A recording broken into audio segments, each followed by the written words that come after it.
Kung gusto mo umasenso, huwag kang mamimili ng trabaho. Sa employment, ano lang yan, 1:1. Kung ano lang yung time na kaya mo ibigay, yun lang yung sweldo mo.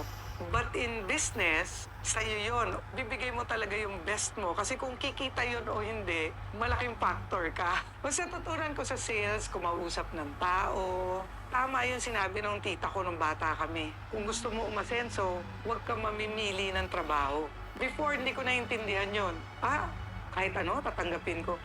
Yun pala, huwag mo i-limit yung sarili mo. Hindi porket ito lang yung alam mo, ito lang pala yung dapat mong trabaho. Hindi pala. Mag-venture ka, mahanap mo yung saan ka mag-click, saan ka papatok, di ba? Pero kung maselan ka, ayoko yan, kulang yung magiging exposure and experience mo.